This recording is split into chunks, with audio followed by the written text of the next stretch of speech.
Conditions May Apply by CinnamonPinecones. Read by Distracted by Books. Chapter 89. Progress. Izuku had missed 2 patrols in the last week because he broke his arm again, and he was not happy about it. Recovery Girl healed him, of course, but he was so tired afterwards that he contemplated falling asleep in the apartment's lobby, where All Might dropped him off rather than walking all the way back to Uptown.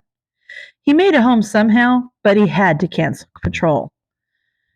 They'd been meeting with Gran Torino every afternoon since Wednesday, and Izuku was desperate for a breakthrough. So far, the best he'd managed was snapping and only spraining his thumb, which was abysmal in his opinion. He felt like he was training his pain tolerance more than anything. "You look up to him too much," Gran Torino accused after All Might left the gym to use the bathroom. What?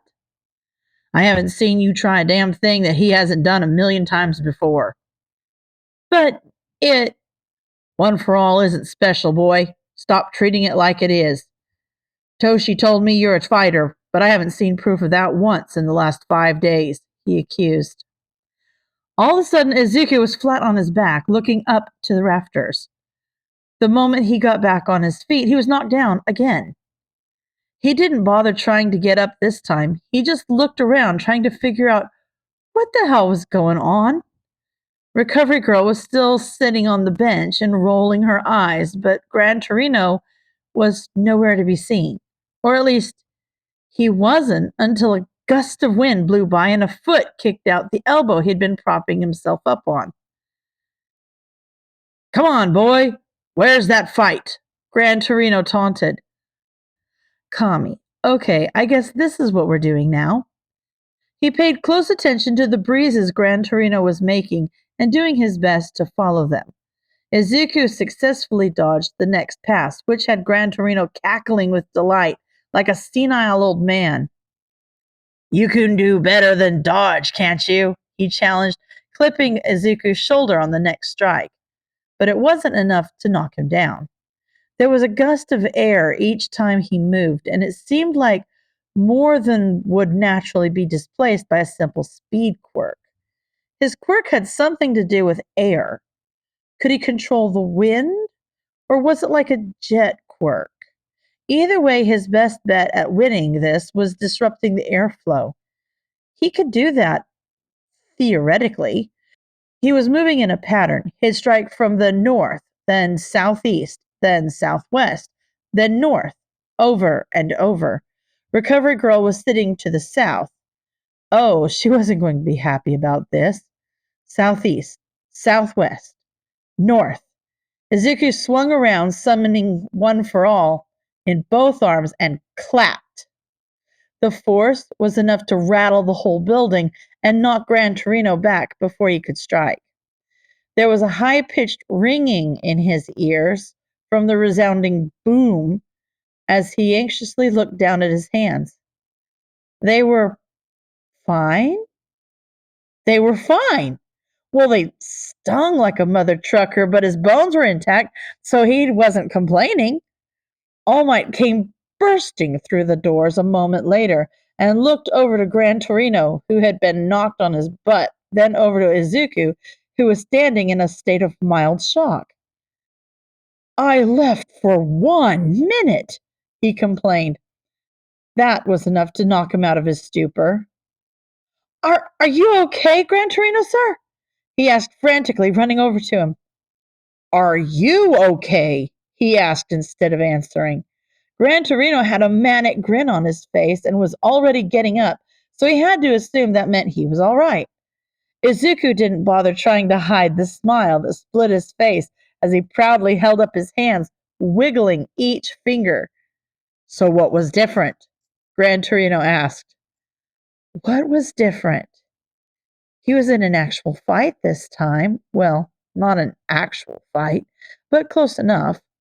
That was different, but it wasn't like he hadn't been taking it seriously before, so he doubted that that's what had made the difference. Like Gran Torino had said before, it was the first thing he'd done that wasn't something All Might would have done. But that seemed arbitrary, so that probably wasn't it either. He activated it in both arms. That was different. Of course!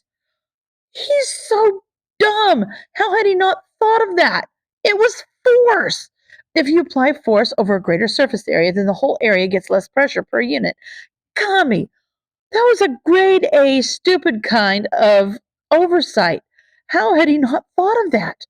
7 whole days now. Obviously, it was force.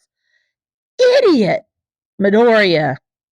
All Might's voice brought him back to the present. You're not stupid. None of us thought of that. He's not sure if the color drained from his face or if he was blushing hard enough to rival a stop sign, but he knew his face was definitely doing something. He didn't trust himself to talk, so he just nodded his head and kept his mouth shut. Right. Well, can you do it again? Gran Torino piped up after an awkward moment of silence. I don't. Well, probably. I mean, why don't we take a break first? All Might interrupted, resting a hand on Izuku's shoulder. Izuku didn't bother trying to pull his gaze off the floor. He didn't want to see All Might's or anyone else's face right now, so he nodded in agreement. He wanted to run away, but the hand resting on his shoulder started leading him somewhere, and he had no choice but to follow. All Might led him out of the front doors and had him sit down on the steps leading up to the gymnasium. The air was frigid and bit through his shirt easily, which he was grateful for. It gave him something besides mentally kicking himself to focus on.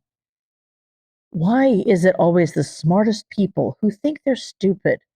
All Might asked.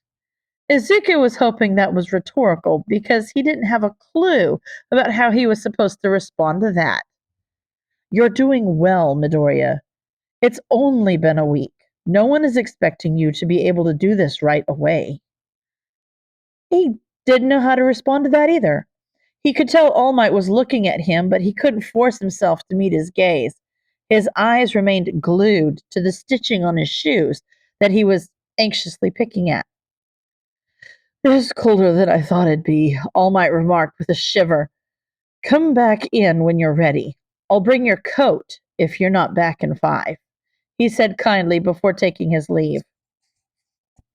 When he heard the door shut behind All Might, he stuffed his face into the fabric of his pants, buried his hands in his hair, and groaned dramatically. He needed to learn how to shut the heck up. He sat there, filling his lungs with the frosty air for as long as he thought that he could push it before he ended up making All Might bring him his coat.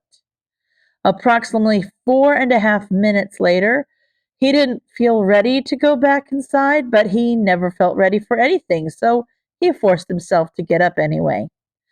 When he walked back into the gym, All Might and Gran Torino seemed to be having an argument over Recovery Girl's head, who appeared to be ignoring them as best she could, while also being sat between them. The sight made him chuckle. He hoped he had people he was that close to one day.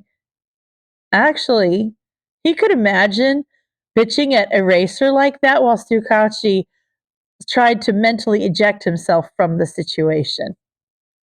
Ah, you're back.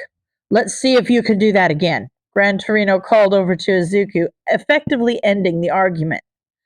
Thankfully, it turned out that he could do it again. And again. And again. And again. Why did he have to figure this out on a Sunday? They'd been here since 1, and they weren't set to leave until 6, which wasn't for another hour and a half.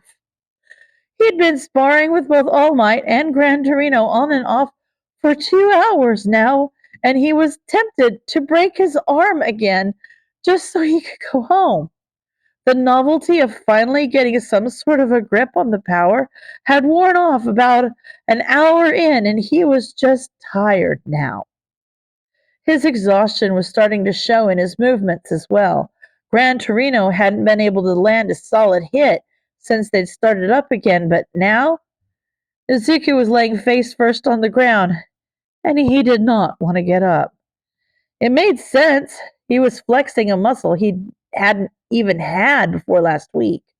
He was bound to tire pretty quickly, but it stung his pride that a retired old man had stronger endurance than him at the moment. Regardless of his fatigue, he got up and kept fighting. It wasn't for another half hour that Recovery Girl saved him. "Are you two trying to kill that boy?" she asked after he took a little too long to get up again.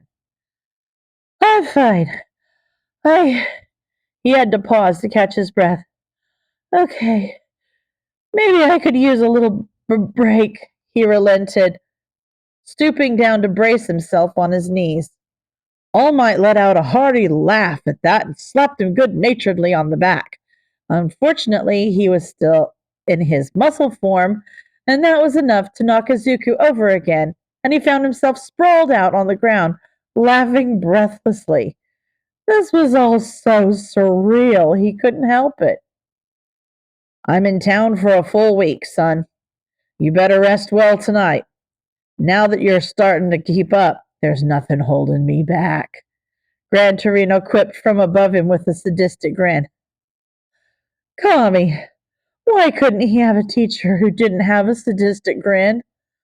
All Might was his only hope." "Don't threaten him while he's down, Sorahiko," Recovery Girl admonished from the other side of the gym. "Okay, maybe Recovery Girl too. That was a solid 50% of his teachers who didn't seem to want to kill him. The odds could be worse." The odds could not be worse. They all wanted him dead. He's sure of it. By the time Wednesday rolled around and Gran Torino was finally due to leave Mustafa, he had to cancel patrol 2 more times based off of pure exhaustion alone. Eraser was on their ass trying to figure out what was going on. All Might and Gran Torino were kicking his butt daily, and Recovery Girl did not step in to save him again. He hadn't been this tired since he first started cleaning the beach, and he was only working with One for All for like 3 to 4 hours a day. He'd heard of quirk exhaustion before, but he didn't think it would be so literal. If he had to guess, he'd say he wasn't even using 5% of One for All's potential power. But 5% was enough to rattle the windows, so he didn't really know how he was supposed to progress beyond that anyway. At least, not inside. He was looking forward to getting back to work on the beach. It would be easier for him to experiment with things without so many eyes on him and so many walls to potentially break. "All right, boy. You ready to get back to your spring cleaning project?" Gran Torino asked after kicking his butt for hopefully the last time. "Yes, sir," he replied with more enthusiasm than he had meant to let out. Thankfully, Gran Torino didn't seem to be offended by Izuku's apparent eagerness for him to leave. "Don't worry. I told Toshi to stop going so easy on you," he shot back with a laugh. "Oh, Kami." His trepidation must have shown on his face because Gran Torino was laughing at him again. "See you in the sports festival, boy. I'll be watching," he said menacingly after he stopped laughing at Izuku's expense. Izuku was starting to get a hang of Gran Torino's way of communicating, or translating his Torinoisms, as All Might called them. So he's pretty sure that was his way of saying you're doing well and you're going to get into UA. So Izuku responded as such. "Thank you, sir," he said with a small bow of his head. He didn't expect Gran Torino to be one for drawn-out goodbyes, so he wasn't surprised when he left pretty abruptly after that. He talked to All Might briefly before leaving, but that was it. "All right, boys, you've got my number, and I won't be far, so don't hesitate to come to me if you end up breaking something again. That being said, I hope I don't see you soon," Recovery Girl quipped, bidding him a polite farewell before she too left. "Bright and early again tomorrow. Are you ready, my boy?" All Might asked as they shrugged their coats on. "Yes, I'm looking forward to it, actually. I feel like I'm damaging the structural integrity of the poor gym," he replied, allowing a slight smile to grace his features. Oh, you don't need to worry about that. They build things tough here at UA, he said, ruffling Izuku's curls. He had the feeling All Might was talking about more than just the buildings, and for the first time, Izuku finally started to believe he genuinely had a shot at this. He could do it. He could get into UA. End of chapter.